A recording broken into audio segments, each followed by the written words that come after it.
Dear family, I just wanted to stop by and take a moment of your time to remind you that you are an incredible miracle and that everything you've ever desired in your life will come true.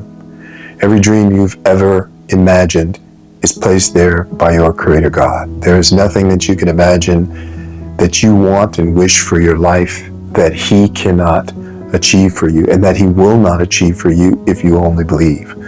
First, believe in the dream, believe that it is from your Creator God, and next, surrender yourself to God. Surrender your life to His will and purpose.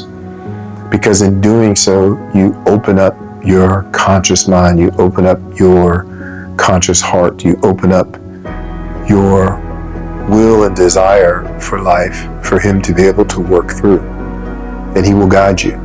The scripture says, whether you move to the left or move to the right, you will hear a voice behind you saying, this is the way, walk in it. And partly what that means is that He won't let you be misguided, even if you're not sure of the certain step or the direction that you're to go in. If you take that step in faith, if you take that step in trust, if you take that step knowing that He has an intention and goodwill for your life, He will correct and redirect for your benefit. I have gone through multiple journeys in life. I was raised by a single mother, and when we talk about struggles and insecurities and feelings of not good enough, my mother did the best she could raising 4 children on a single mother's income and dealing with her own struggles of mental health and limiting health issues. I understand the sensation or the feeling of lack. I understand the perception of not enough. I understand the mentality of being raised with a scarcity mindset and having to overcome that mindset in order to achieve the things that you dreamed of.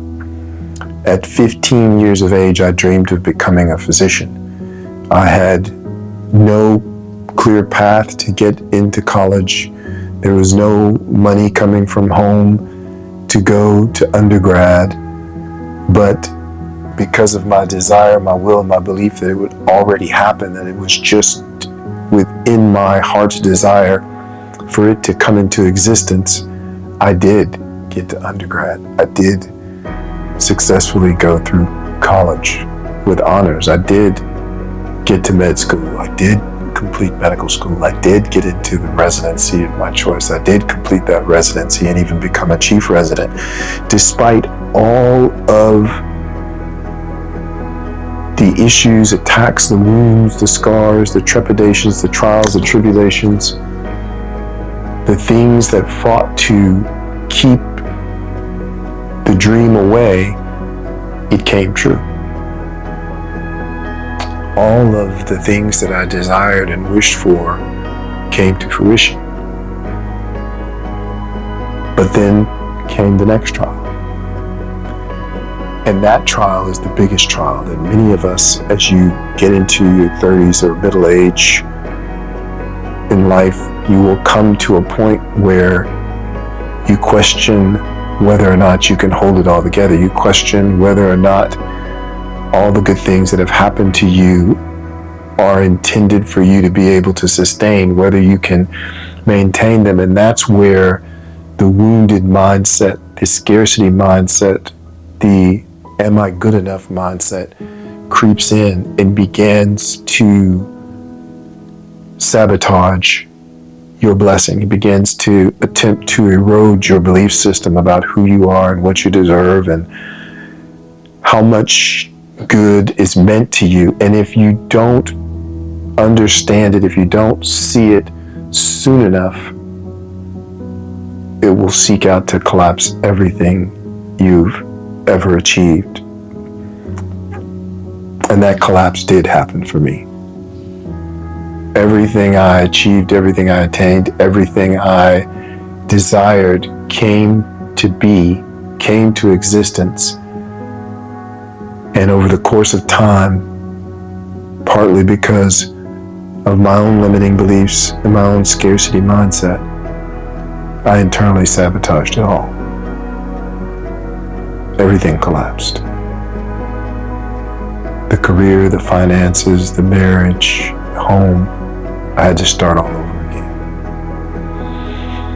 And while it was difficult, that breaking, that collapse, that going through trial and tribulation taught me something incredible. It taught me that everything I built on a false self, an egoic self, a self that, despite the fact that I had the desire and the dream to do it,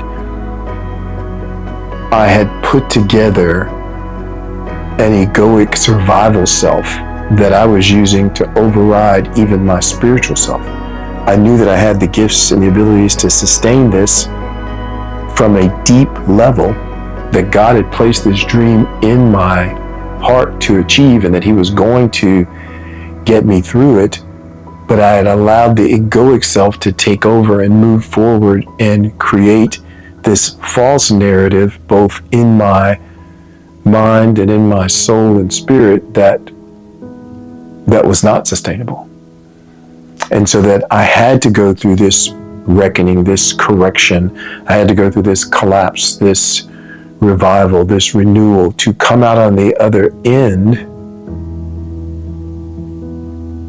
surrendered. To come out on the other end not attempting to depend on me. To get through to the other side and recognize that God doesn't want you just living in your earthly gift, the one that you believe, the one that you've tasked yourself to achieve. But He asks, no. He demands that if you live in His will, that you embrace the spiritual gift, the one that He gave to you.